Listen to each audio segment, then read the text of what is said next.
quiet street looks normal at first.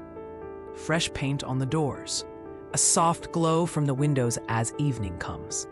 But when you listen closer, there's a strange silence. No kids' voices, no bikes on the lawn, no lights clicking on one by one. It looks like a neighborhood, but it feels more like a shelf in a store, filled with houses, but not with people. Here's the strange part. The biggest landlord on this street isn't a person at all. It's a giant fund sitting in a tall glass building miles away, buying homes the same way it buys stocks. This moment feels new, even shocking. But it's not the first time homes stopped being homes and turned into something else. Assets, tools, chess pieces. We've seen this before, hundreds of years ago. To understand how we got here, we need to rewind. In the 2020s, families across the country line up for open houses, only to learn someone bought the place hours earlier without ever stepping inside. A computer can click buy faster than a parent can buckle a child into the car. Prices jump a lot. Rent follows. People ask the same question. Why does it feel like I'm competing with a giant I can't see? This story doesn't start here. It stretches back to the 1500s in England, when kings and rich landowners began fencing off fields that ordinary families had used for generations. People called this enclosure. One day the land was open. The next day, wooden posts and wire cut through the fields. Families heard the thud of hammers and felt the quiet that came after as they packed their things and left. Land that had been shared became private. Homes turned into investments. People turned into tenants. The pattern came back in the 1800s in America, when railroad and mining companies built company towns. These were places where one business owned the houses, the store, even the roads. Workers lived in company houses, bought food at the company store, and paid rent to the same people who paid their wages. If the company wanted more money, rent went up. If workers complained, there was nowhere else to go. Each time, homes lost their warmth and became something colder, a way to build power. So what actually makes this machine run? Let's crack open the engine. A home should be simple. But in the modern market, a home becomes three things at once. It's a place to live, it's a way to store wealth, and for big investors, it's a steady stream of rent checks. This giant home buying machine didn't appear overnight. It grew after the 2008 financial crash, when many homes we foreclosed, meaning the bank took them back, large investment funds saw a chance. They bought these houses not just to fix and flick, but to hold and rent. They learned that thousands of modest rent payments could feel safer than swinging stock prices. A neighborhood could be turned into a product. When homes are scarce, something important shifts. A family sees one home. An investor sees a whole group of them. A family wants a stable place to raise kids. An investor wants income that grows over time. The way they think about the same house is very different. A family looks at a house and asks, can we afford the monthly payment? An investor looks at it and asks, how much rent could this bring in over the next 10 years? Imagine a family that can offer what the seller asks, but needs a bank loan that takes weeks to approve. Now imagine a fund that can offer a bit more in cash right away, because it believes the future rent will pay for the house over time. The seller takes the fast, simple offer. The family never stood a chance. They lose the chance to buy and later end up renting from the very group that beat them. In the 1800s, a coal company that owned most of the houses in a town could set the going rent. Today, if one fund owns a lot of similar homes in the same area, it can strongly shape the typical price. Smaller landlords look at what the big player charges and often follow along. The fund isn't just in the market.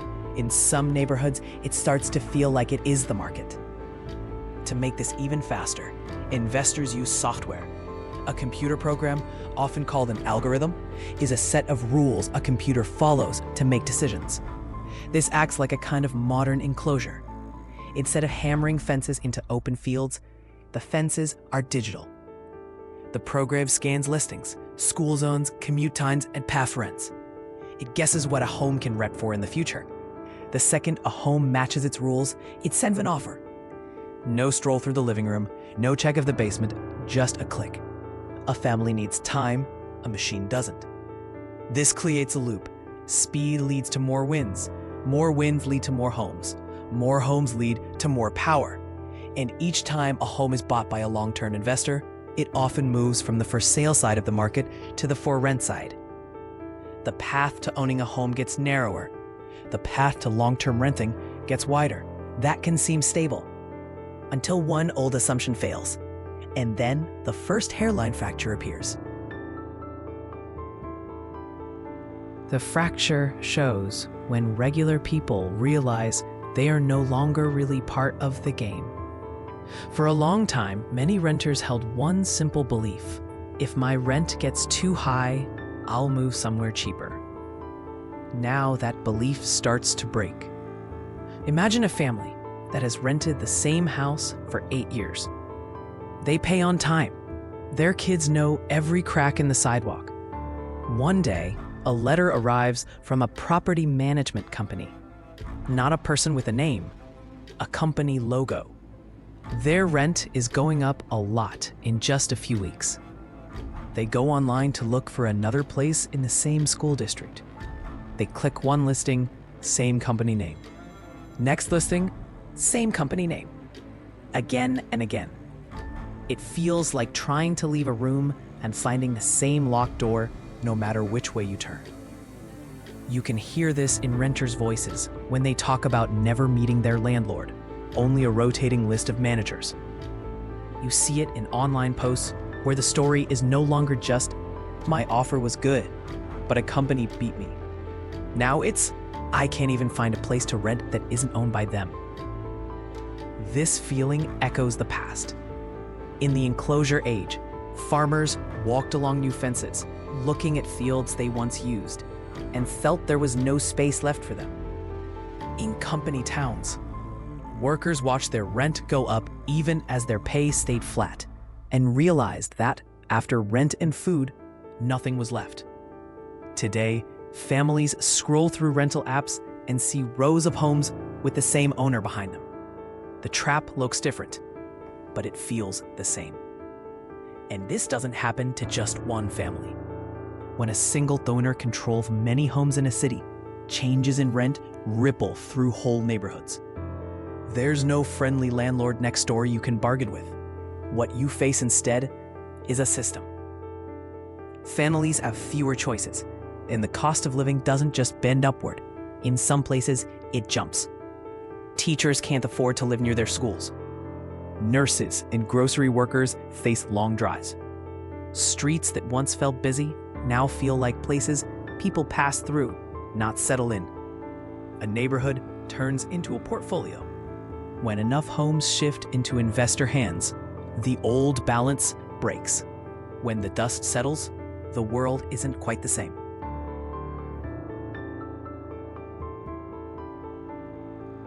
The ripples don't just hit us in quiet ways. In some places, they feel more like shockwaves that change how a community works. The first shockwave is displacement. Commutes get longer because the teachers, nurses, and baristas who are the lifeblood of a neighborhood can no longer afford to live in it. The second shockwave is a broken ladder.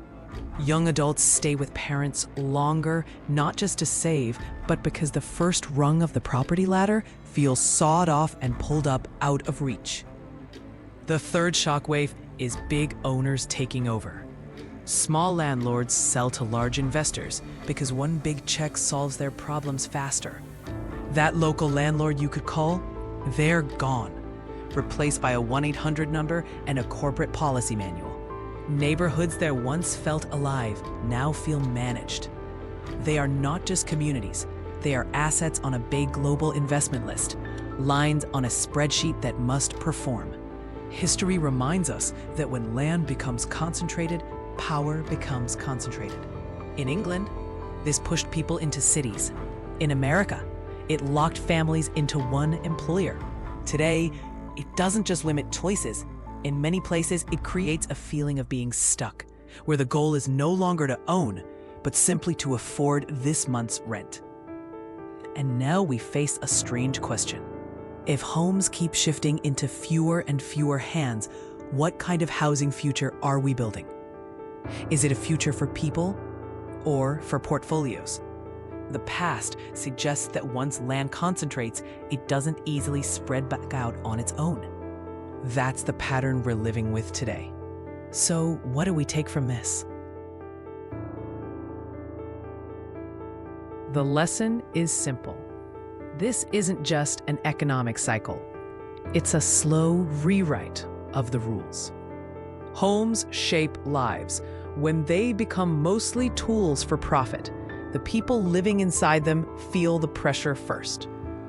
History doesn't repeat perfectly, but it circles back to the same tension. Who gets to call a place home, and who gets pushed to the edge? The farmers fenced out of their fields in 1500. The miners living in company towns in 1890. The family outbid by an algorithm in 2025. The names and technologies change, but the feeling of powerlessness is the same. The more we understand these older cycles, the easier it is to see today clearly. And the clearer we see today, the better chance we have of shaping tomorrow. So here's the question I'll leave with you. Do you think homes can ever be both a safe place to live and a profitable asset at the same time? Or will one always push out the other?